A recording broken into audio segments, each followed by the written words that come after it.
breaking the wall to multisensory data. How a sweet confection can enhance our interaction with complex data. Tiange Wang, VLab. On November the 9th, 1989, I wasn't born yet. In retrospect, it represents a moment when humanity chose hope over division, a sentiment that inspires my work in creating experiences that bridge gaps and foster connection, beauty, and joy.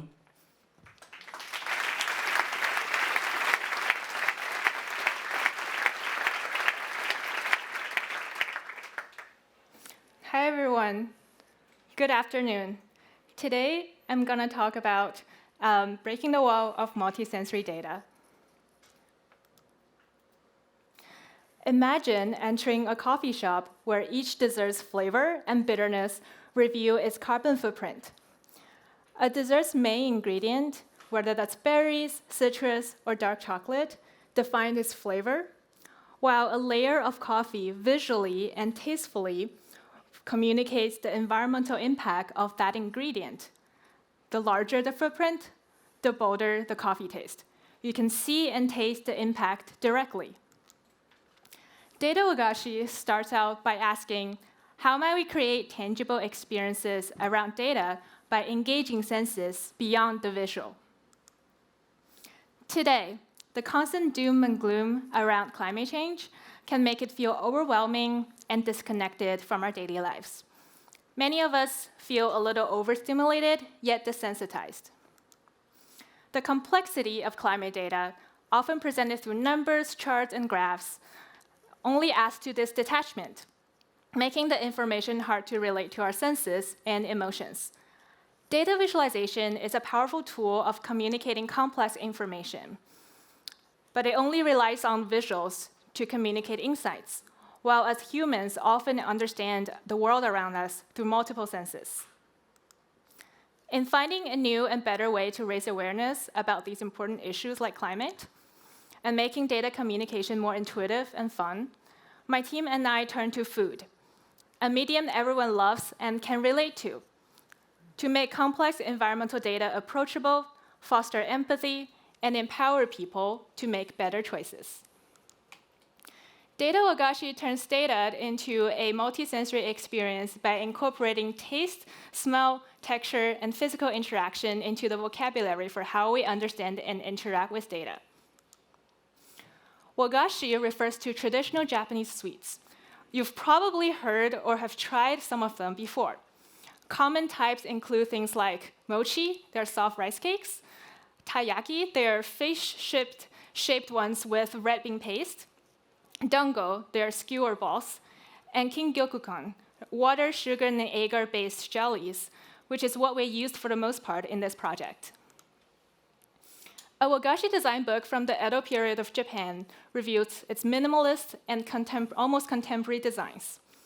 Traditionally part of tea ceremonies and the popular gift, Wagashi is seen as a microcosm of space, seasons, and nature, capturing the beauty of the seasons and the world around us. So DataWagashi taps into this rich heritage, using the art of Wagashi to convey intangible climate insights through all 5 senses. So today, I'd like to introduce 3 DataWagashi sets representing different parts of the Earth carbon cycle, how carbon moves through oceans, atmosphere, land, and life. The first set is called Ato, derived from the Japanese word for trace. It's about environmental impact of food's production. It is based on a data set about the carbon footprint of producing different types of food. After analyzing the data, we selected 9 foods with distinct carbon emissions that also work as Wagashi ingredients, excluding items like beef, as the meat-flavored dessert won't suit Wagashi. It would be a tatar. So we designed the top part of each DataWagashi piece to indicate the type of food it represents. The coffee-flavored base corresponds to the carbon footprint created in the production of that type of food.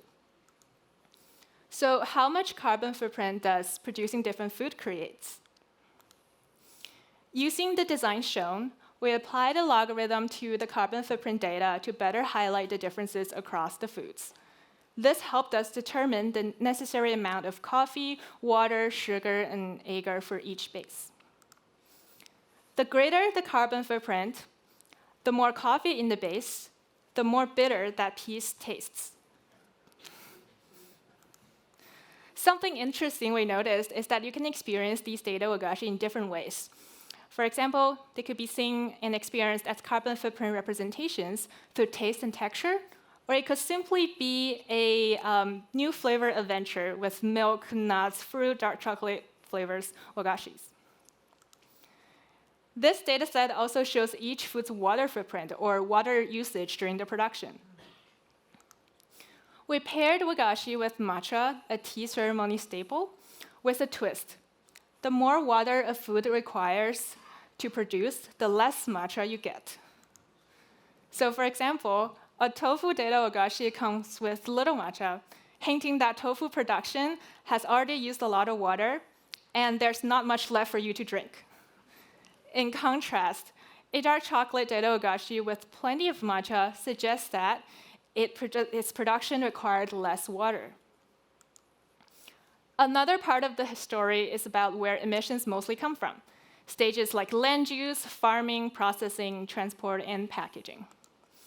We used 3 dipping flavors to represent the top 3 processes with the heaviest footprint.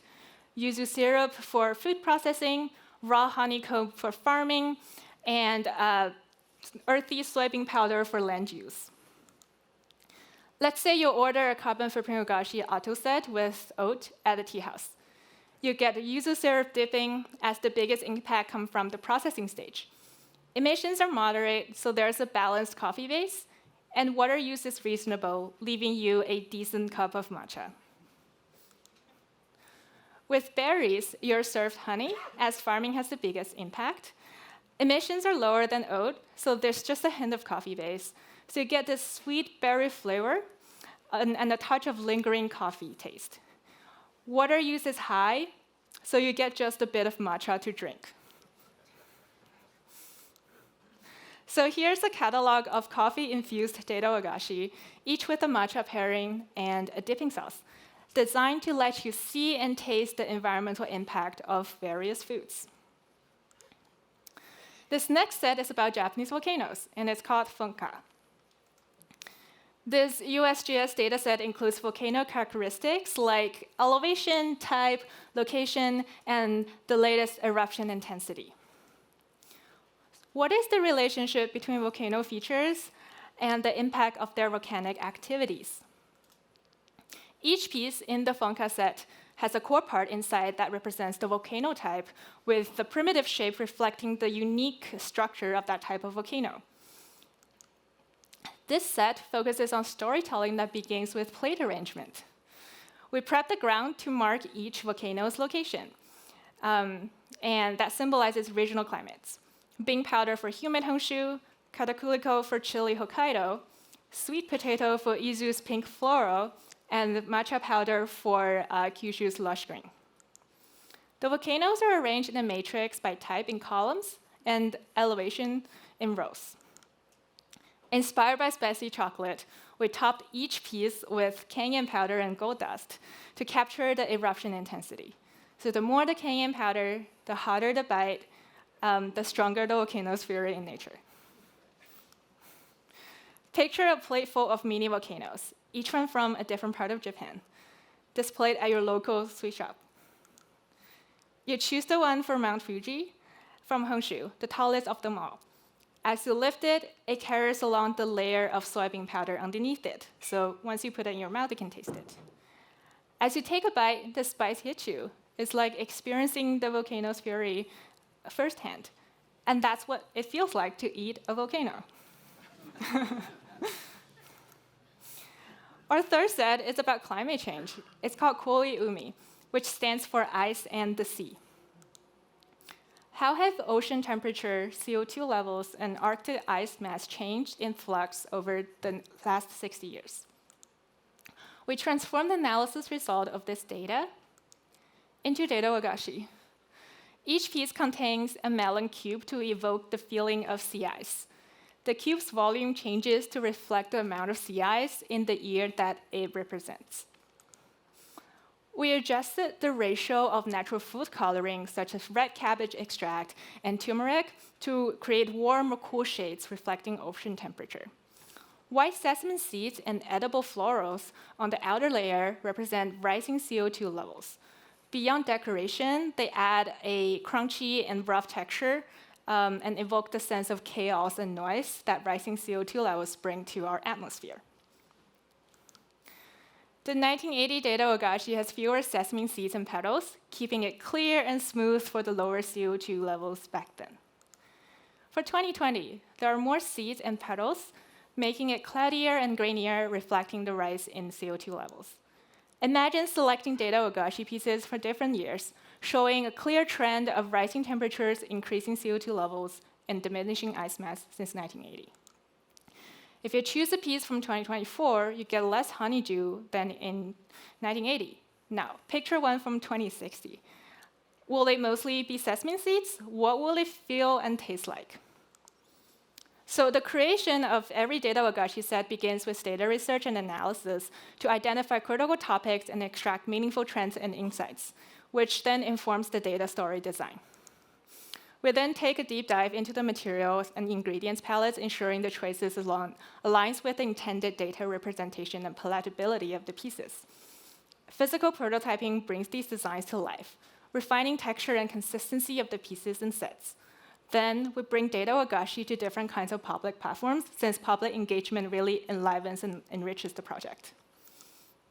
So one of our challenges is to achieve a high level of precision in the geometric form. Taking the Atto set, for example, the volume of coffee bits is only a few millimeters apart and different from each other in each piece. And we need to understand and calculate precisely how much of the agar liquid we need for each the cube. So we use Rhino and Grasshopper to parametrically model these pieces in the design process. So we always know exactly the amount of ingredients, size, and volume when we go into prototyping it physically. Building on DataWagashi, we're creating DigiWagashi. It's a generative AI-powered prototype that enables people to get DataWagashi recipes by choosing different data stories. So select data stories to make your own DataWagashis at home so that you can share them with friends, family, and more people. You can also personalize recipes by uploading your own data and adjusting the formula for your DataWagashi set. Ask questions to learn more about each data story and get step-by-step instructions on how to make them. DigiWagashi aims to bring climate awareness into consumer products by embedding impactful messages into enjoyable and everyday format, such as ordering and taste and share dessert that people already do.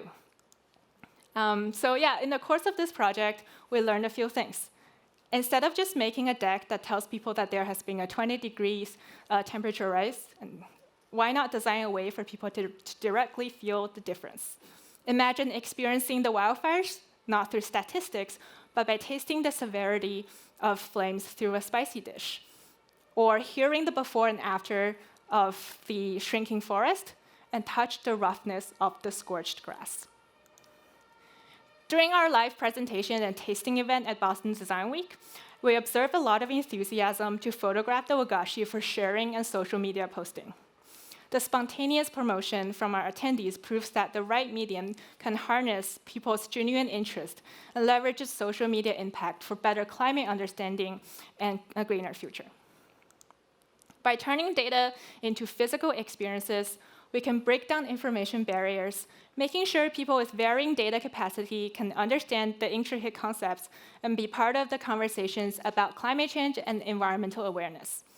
This redesign of data presentation fosters understanding among diverse groups of people across ages, cultures, and professional trainings, in creating a fair environment for dialogues and learning, and making the world of data and its experience open to all. So DataWagashi's inaugural event took place back on April 29, 2023. The sold-out event featured a comprehensive designer talk about the project, group discussions, DataWagashi design workshops, a tasting, and a social. We also did an exhibition and workshop at the MIT Museum. using Legos instead to invite kids into the design process, and printed blank recipes with climate provocations as part of the design and take-home exercise. With DataWagashi, data transforms from numbers on the screen to a vivid and engaging multisensory journey. It's climate data that you can truly feel and understand. Thank you.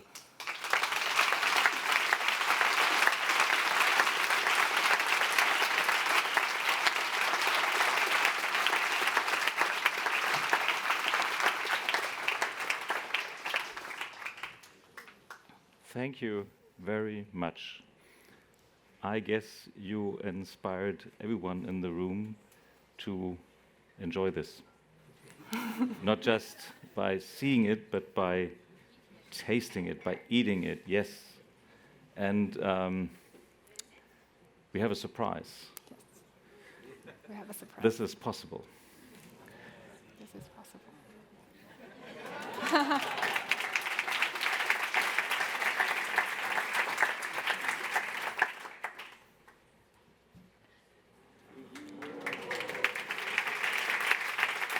Can you explain what these 3 different desserts communicate? The first one, maybe. Yes.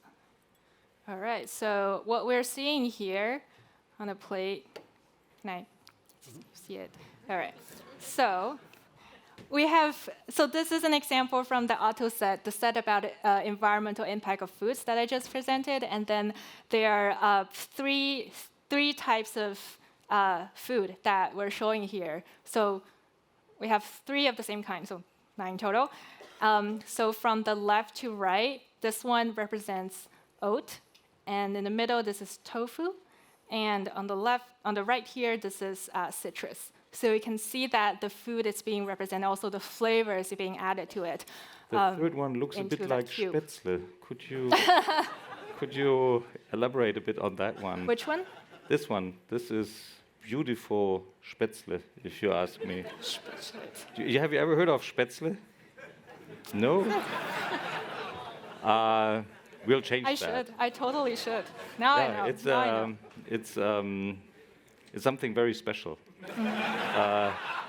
And maybe next year. But with the Prime Minister of Baden-Württemberg serving it, maybe, or the Science Minister of Baden-Württemberg. But if this is not Spätzle, what is this? This is, I think it's citrus peel, right? I think so. Yeah. I think it's fabricated a little bit differently, but it's clearly, or if I may taste it, but I'm sure this is citrus. Did we prepare it well? I mean, we got all your help, but are you happy with the result? Yes? Yeah. Yeah? Yeah. Yeah. Wonderful. Yeah. Now you see the different levels of coffee in that. It's clearly, the message is very clear. Absolutely. Yeah.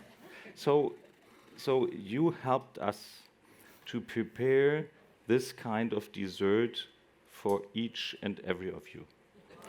So when you go downstairs for the lunch break, please keep the order of courses in mind. This is the dessert. And a great applause to the 2 of you, a great applause to you. Thank you.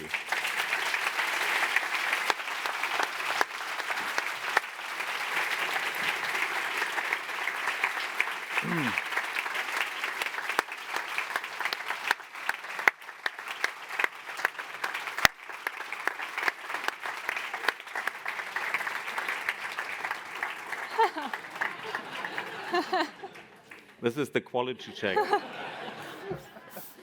You are curious what Spätzle may be, yeah? But you helped us to prepare this. Would you like to say a word? I didn't know that you are with us. I asked, so wonderful that you are here.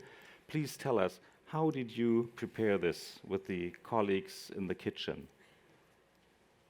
So we had some meetings. We basically share our recipes and some process photos, and we explain to the chef how we would personally make it. and they sort of prototype it on their end, and we haven't heard back ever since.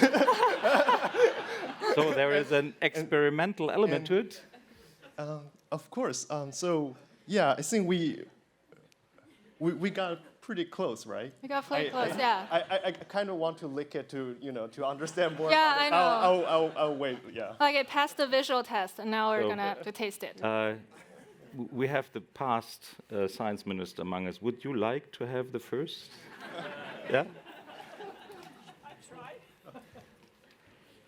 Edelgard Buhlmann, checking excellency in science.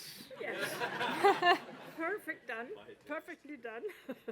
And it's even tasty, and it shows that science is not intellectual tasty, but also your stomach likes it and your mouth. Yes. So I try. Oh, it's Slippery. It's not Spätzle. They behave differently. I'm like from Lower Saxony, and I Yeah. like potatoes. Okay. Well, potatoes and Spätzle for next year's lunch. You are welcome to have lunch downstairs, and another applause to our excellent Thank you. food makers.